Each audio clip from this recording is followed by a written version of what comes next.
Waalaikumsalam warahmatullahi wabarakatuh. Atas berkah dan rahmat Allah, kita melanjutkan episode keempat dari kisah perjalanan ruhani Sang Prabu. Mungkin kita langsung aja ya untuk membacakan catatannya. Saya mohon izin nih Bapak Prabu. Silakan Pak Gus. Pada hari Senin Wage 26 Agustus 2002 pukul 08.47 mendapat pesan dari malaikat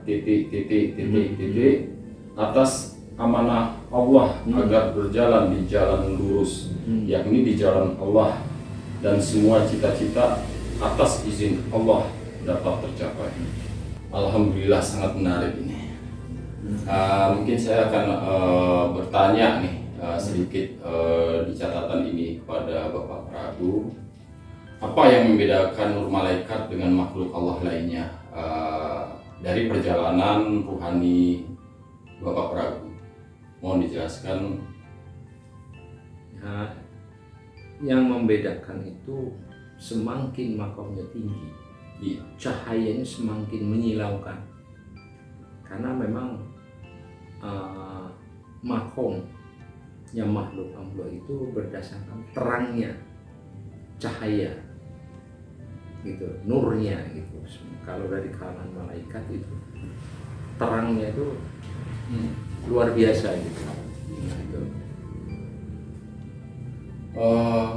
Ada lagi ini karena sangat menarik, menyangkut tentang malaikat nih, golongan malaikat nih Bapak Prabu, supaya kita semua juga sedikit belajar kepada Bapak Prabu dari pengalaman perjalanan ruhani Bapak Prabu.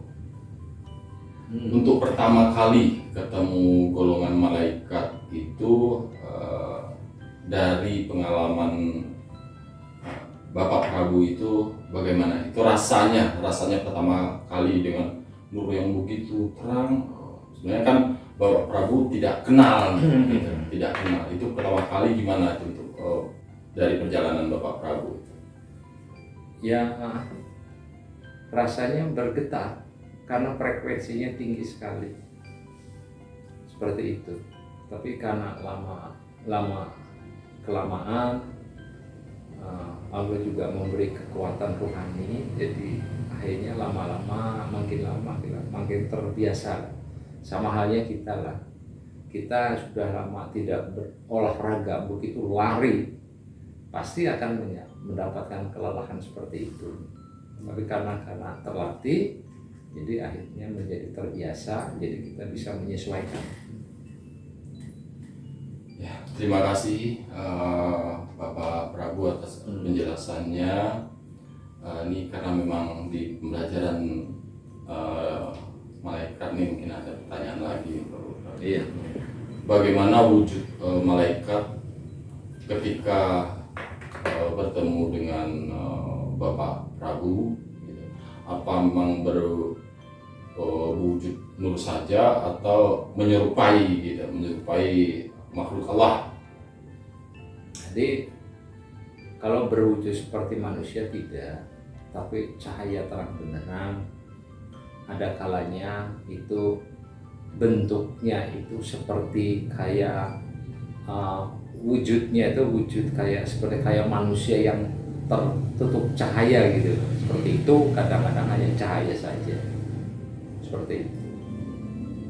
Tapi kita tidak bisa melihat. Kadang-kadang melihat secara fokus itu, malah karena cahayanya itu yang saking terangnya lah. Jadi sebenarnya kalau makhluk Allah tidak diberikan anugerah dari Allah, ini kan berlainan frekuensi lah kalau kita berbicara ya, Bapak Prabu. Pasti sakit akan mengalami sakit. Tidak sembarangan, karena memang frekuensinya kan memang beda. Secara rohani juga. Terima kasih Bapak Prabu. Kita lanjut ke catatan berikutnya. Pada jam 09.00 kedatangan salah satu utusan Allah. Dalam pesannya agar jangan lupa pada Allah, bahwa sekarang ini agama banyak digunakan sebagai alat untuk memuaskan nafsu angkara murka. Perlu diingat kata utusan Allah tersebut, bahwa kita ini adalah makhluk Allah, segalanya kita berpulang kepadanya, dan katakan yang salah katakan salah, yang benar katakan benar. Dan sekarang ini agama telah disalahartikan untuk kepuasan nafsu duniawi. Selanjutnya saya disuruh membaca Al-Fatihah sebanyak 3 kali di hadapan utusan Allah tersebut. Jadi di sini ada utusan Allah yang benar-benar memberikan nasihat yang sangat mendalam, dan agar kita dalam proses kehidupan ini penuh dengan kewaspadaan akan tipuan duniawi ya, gitu ya, Bapak Prabu. Mungkin di catatan ini ada pesan yang disampaikan dari Bapak Prabu untuk catatan yang barusan saya baca ini. Ya enggak, ya itu apa yang disampaikan beliau, ya seperti itu. Jadi kan sebetulnya kan karena kan saya tuh kan sebagai pengikut ajaran Muslim gitu lah, sesuai dengan keyakinan apa saya suruh membaca ya mau membaca gitu. Ini juga menyangkut tentang utusan Allah. Jadi kalau secara ruhani itu, kalau sebenarnya kalau utusan Allah itu bertemu dengan Bapak Prabu itu berwujud beliau di masa lalu, atau memang seperti di kalangan malaikat nur gitu, kalau untuk utusan-utusan Allah? Ya awalnya sih berbentuk hanya cahaya juga, terang benderang gitu loh, karena kan istilahnya itu baru pertama, tapi kalau setelah kenal gitu tahu gitu loh. Jadi beliau itu sebetulnya turun itu sebetulnya juga atas perintah Allah. Cuman permasalahannya beliau turun pun tidak banyak orang yang paham, karena kan frekuensinya belum sampai. Yang sampai itu yang sesama frekuensinya sampai sebetulnya gitu loh. Yang masalahnya itu. Jadi bukannya segala sesuatu itu membawa manusia itu mesti bisa, tidak semua, tergantung upaya manusia itu sendiri dan ridhonya Allah gitu loh. Ketika frekuensi sama bisa gitu loh, bisa matching gitu loh, seperti itu. Semua memang atas ridhonya Allah ya, Bapak Prabu ya. Kalau Allah udah berkehendak, sebagai makhluknya hanya menjalani saja. Menjalani saja. Jangankan apa, Pak Agus, saya hidup di dunia apa kehendak saya, ya? Iya. Apa kehendak saya kan tidak pernah tahu. Kalau saya mau bisa memilih, saya bisa memilih jangan jadi rakyat jelata lah. Rakyat jelata kan hidup susah, harus berjuang keras-kerasan. Kalau bisa milih, tapi kita tidak bisa memilih. Tidak pernah tahu hidup di dunia aja seperti itu. Terima kasih atas penjelasannya Bapak Prabu. Kita masuk ke catatan yang berikutnya. Malam Selasa Kliwon 26 Agustus 2002, kedatangan Prabu Tarumanegara dari Jawa Barat. Kedatangannya mengaturkan sembah pangabekti karena mendapat pesan dari Gusti Ingkang Maha Agung. Lalu Prabu Supa dari Jenggala Kediri. Di sini mungkin sedikit Bapak Prabu menjelaskan sedikit tentang Prabu Tarumanegara di masa hidupnya itu di sejarah kerajaan, mungkin sedikit saja. Beliau dari mana? Prabu Tarumanegara itu adalah perintis para raja di wilayah Jawa Barat. Jadi sebelum ada kerajaan-kerajaan lain, Prabu Tarumanegara itulah yang dulu beliau itu karena jumlah penghuni itu masih sedikit, Jadi dia pertama berjalannya itu adalah dari Sunda Kelapa itu gitu loh. Masih kubu itu pemerintahannya masih dalam satu desa lah gitu ya. Kan berkembang. Kalau dulu kan transportasi kan bukan kendaraan. Dulu transportasi yang dilalui adalah sungai. Makanya beliau terakhirnya di Kota Bogor, melalui Kali Ciliwung itu. Kalau sekarang kan sungai tidak banyak digunakan, sekarang kan kendaraan darat, jalan raya. Kalau dulu memang transportasi zaman kerajaan itu adalah sungai sama lautan, dengan perahu lah gitu loh. Terima kasih Bapak Prabu. Kalau dalam berdialog di alam gaib seperti Bapak Prabu itu terasa, kalau dialog secara rohani Bapak Prabu itu terasa lama atau terasa sebentar? Kan pastinya beda dengan dialog kita di alam dunia ini, Bapak Prabu. Gimana? Sesuai dengan perjalanan Bapak Prabu. Ya ketika dialog ya karena dimensinya beda ya. Jadi dialognya tuh kayaknya sebentar, padahal ternyata waktu alam dunia itu udah lama gitu kan. Itu frekuensinya begitu. Biasanya seperti sama halnya kita membicarakan tentang ketuhanan. Secara fokus bersama-sama ya, untuk dalam menjalani tafakur itu ngobrolnya kayak sebentar, tapi waktunya makin lama makin larut gitu. Seperti itu. Karena dimensinya beda. Iya. Ya, kita lanjutkan ke catatan berikutnya ya Bapak Prabu ya. Iya. Hari Rabu Legi 28 Agustus 2002 kedatangan Panembahan Senopati Ingalogo, Raden Wijaya dari Majapahit, Prabu Supa dari Jawa Barat. Tujuannya mengaturkan sembah pangabekti, siap membantu waktu dibutuhkan. Di sini ketika beliau datang itu memang secara bergantian atau beliau langsung bertiga nih kalau di sini? Ini bareng kalau ini. Oh bareng ya. bareng tiga sosok, jadi ngobrol begitu. Nah sosok. Kalau seperti raja-raja itu gimana? Memang udah ketika berdialog itu seperti ketemu lah, istilahnya di kehidupan beliau di masa lalu lah, istilahnya wajah beliau, postur-postur beliau gitu. Apa juga berbentuk nur gitu? Tidak ya, kalau dilihat ya pakaian saja, pakaian kebesaran ya, kebesaran masa lalu gitu ya. Kita lanjut lagi ke catatan berikutnya nih Bapak Prabu. Pada hari Kamis malam Jumat Pon 29 Agustus 2002 jam 1:30 saya melihat cahaya seperti kilatan petir. Kemudian seluruh lampu listrik padam di sekitar saya beberapa menit lamanya. Lantas di kepala saya, tepatnya di ubun-ubun, ada getaran dingin seperti tiupan angin yang datangnya dari atas yang masuk ke tubuh saya melalui kepala menjalar ke seluruh tubuh. Hal itu berlangsung beberapa menit lamanya.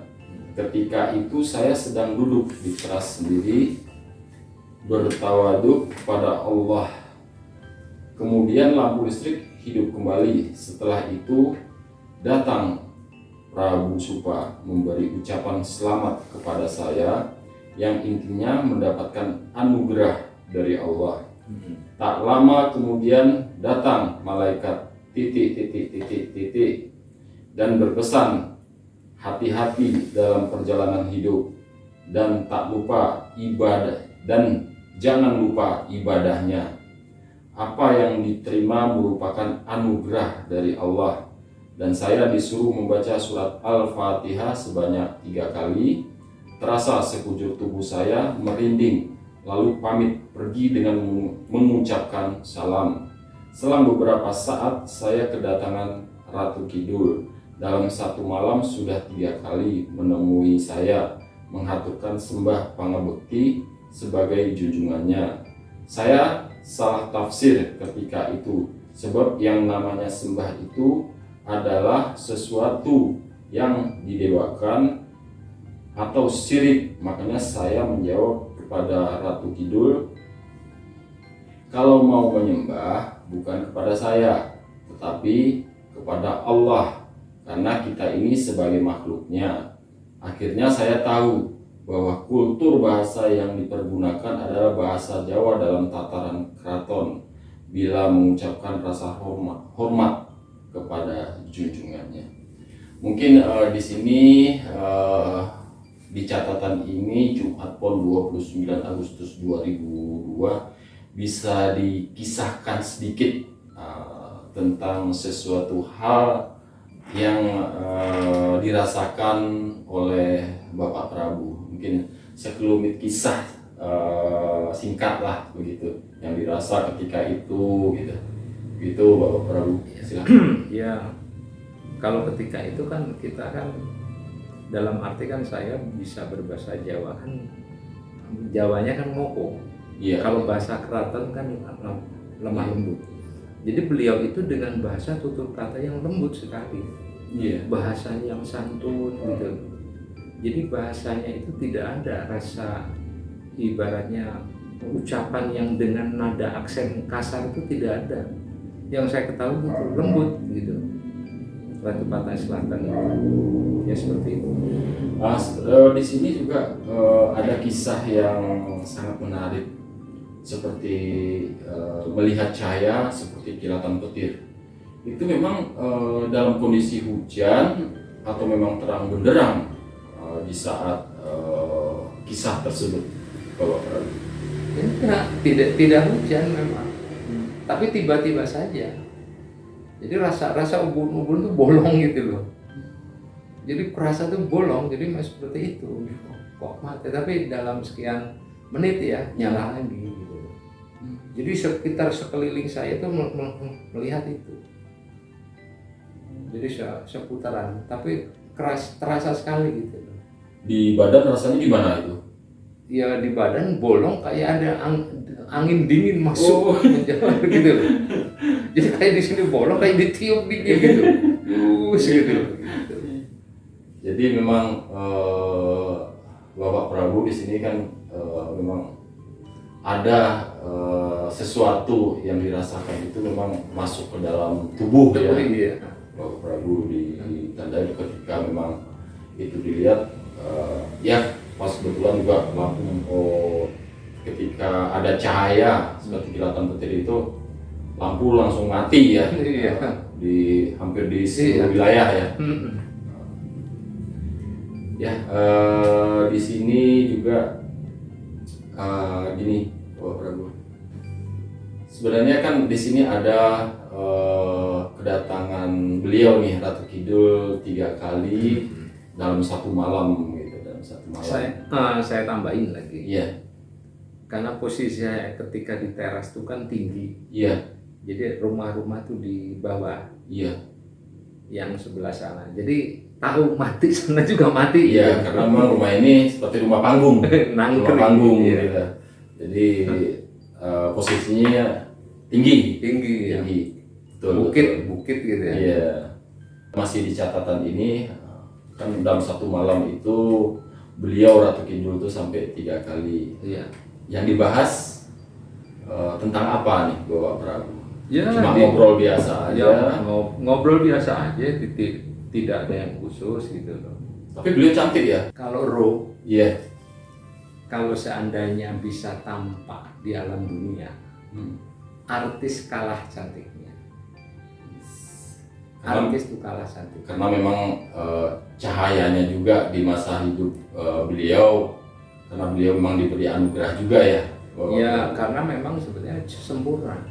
Jadi dalam arti begini, cantiknya itu sebetulnya memang luar biasa. Dari tubuhnya, dari kulitnya, usianya itu kan tidak ada yang tua gitu. Kan muda semua. Iya. Yang tua itu kan ini jasad. Semua gitu loh. Dia cantik seperti itu. Cuman saya yang terkesan itu adalah tutur bahasanya. Sangat yang halus. lemah lembut dan halus.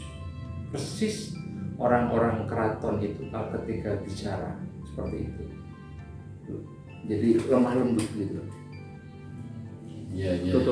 tutur bahasanya, tutur katanya seperti itu. Ya, terima kasih atas penjelasannya Bapak Prabu.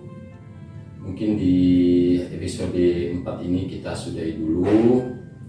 Nanti kita berlanjut ke episode kelima. Nanti kalau kebanyakan nanti kita memahami dari perjalanan ruhani Bapak Prabu itu susah. Kalau sedikit-sedikit selalu kita lihat, kita dengarkan, kita pahami dan kita renungkan, akan mudah diterima oleh ilmu ruhani sesuai dengan nasihat dari Bapak Prabu kepada kita. Ya memang begini Pak Agus. Iya. Kalau ini kan bukan ilmu dunia, orang yang cerdas itu mudah. Tapi karena ini adalah ilmu ruhani yang berkaitan dengan kolbu, itu memang kita tidak bisa sekali harus sambil merenung dengan suasana yang tenang kita resapi dan berkali baru paham. Kalau sepintas pasti tidak bisa. Kalau mudah, orang bisa mencapai hakikat marifat, gitu loh.